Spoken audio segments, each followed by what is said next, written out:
To understand the way things are, you have to kind of know where you've been, know where you're at, and to know where you're going. Where Jacksonville is going is we're recovering. In order to have a recovery, it kind of implies that we had a lull or a downtime, if you will. And modern business on Main Street all across America has changed. We're recovering from some of the mindsets that Main Street USA took on by thinking that they had to follow someone else or be in the crowd. Instead of standing alone and being themselves, they had to follow that crowd. And it's always when you follow those crowds that now you are part of that crowd and you lose your individualism. So as Jacksonville was growing, we were the crowd. Through the years of the historical district growing, and we kind of grew towards the west in what we now call Main Street, those years took us away from First Street Business District, if you will, and we expanded, but we were still close to our historical district. We were still in that crowd. It was still part of it. We just grew to the west. The arsenal that was here and the fact that Main Street splits up here to the west, that was the front gate of the arsenal. It only made sense that we take advantage of that entryway and to try to grow that way, especially since the arsenal had since shut down. So Main Street grew in this direction, and we were a community. We've always been a community, but we somewhat lost that sense of community when we decided we wanted to follow others, big name corporations and others who wanted to move away from the heart of Jacksonville.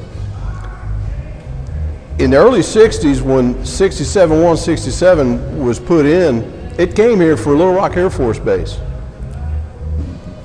I've often told people that this town is not to blame for any sort of transitions or changes that it took place.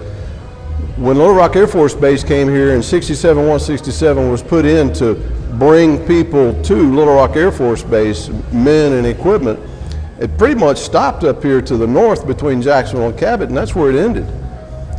If you were traveling 167, that was the only choice that you had. And it wasn't until some of us on Main Street decided we wanted to anticipate that freeway going through to the north did we begin to move towards the freeway. In the early 70s, when Jacksonville was growing and we looked for more places to grow, the Braden district, it was all residential area between here and the freeway. The only place we could grow was to the south.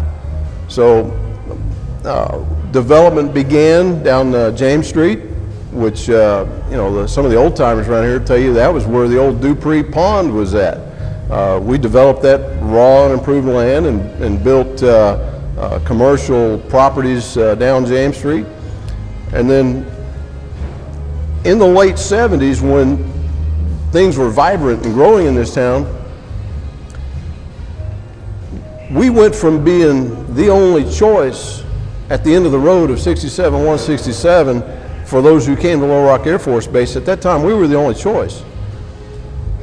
Once the transportation was extended to the north onto Cabot, Beebe, Searcy, we became another choice.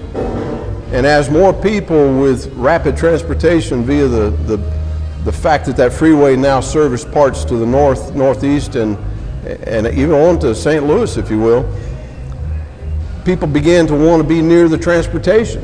That's where the big trucks, if you will, could better deliver their goods to the big stores. So a movement began to shift Jacksonville from this Main Street community right here to the freeway. And people were beginning to rely on that freeway frontage to bring them new business. And we lost our sense of community, if you will. James Street was one of the first casualties of that movement. Several buildings today are repurposed. Edwards recently moved in there. They've done a great job of repurposing that building. There's a few mom and pop type shops that are down on James Street that have been repurposed. So those mom and pop shops, similar to this one right here, CM Smoke. This is a repurposed building.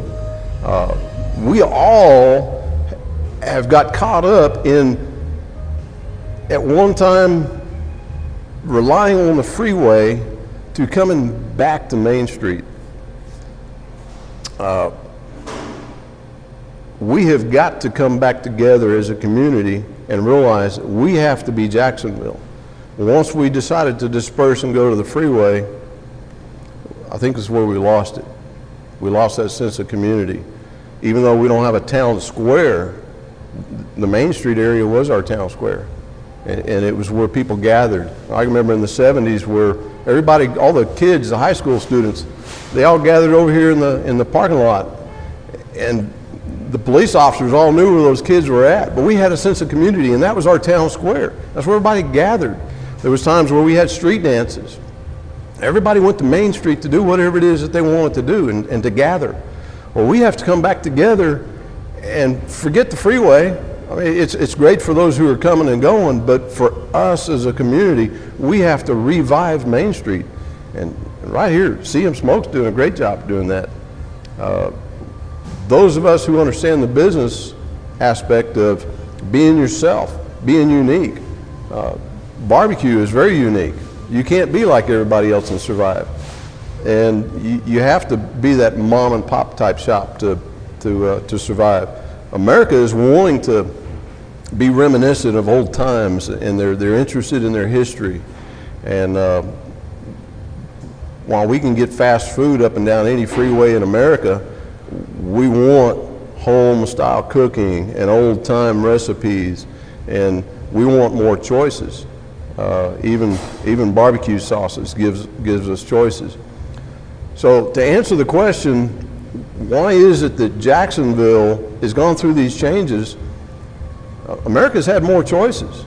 Once the freeway poked through, we went from being the only choice to one of several choices. And America likes its choices. So we have to today now compete as another one of those choices. And just like CM Smoke has different choices of barbecue sauces, we have to give those who are traveling up and down the freeway a reason to come in here. They're not going to stop in here just because we said, y'all come. They want another choice. As we try to identify with ourselves and figure out who we are here in Jacksonville, our brand is constantly changing. Years ago, we were the Armory. We were a railroad depot to the east over here. We were Main Street with various mom and pops, and now we're trying to rebirth that identity, if you will. And quite frankly, what we have going for us is our history. The Military Museum to the west, they're doing a good job of drawing people into Jacksonville. The problem is that for those who come to the Military Museum or maybe go out to Reed's Bridge, they come here and a lot of times they ask, where do I eat now that I've come here and taken a look at your Military Museum? And they'll say, well, go over here to Emily's Diner. Well, they eat at Emily's Diner, and then they realize it's time to hit the road, and there's nothing much more down Main Street for them to go see.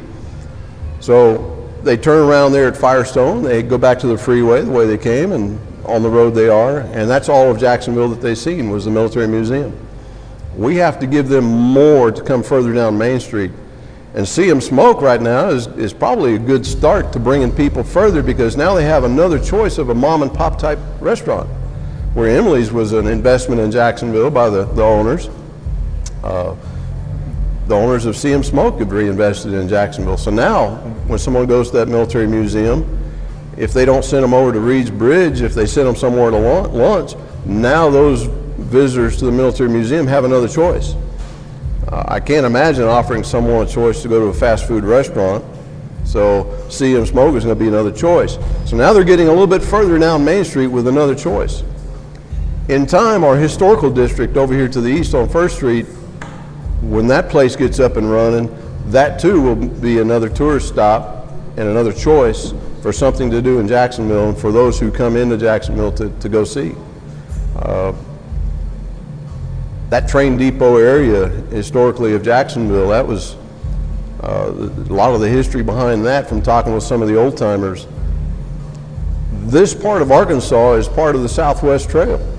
And if you don't understand what brought people in here, water is what brought people here. Over here on Spring Street, just to the west of Spring Street, is some springs, and thus the name Spring Street.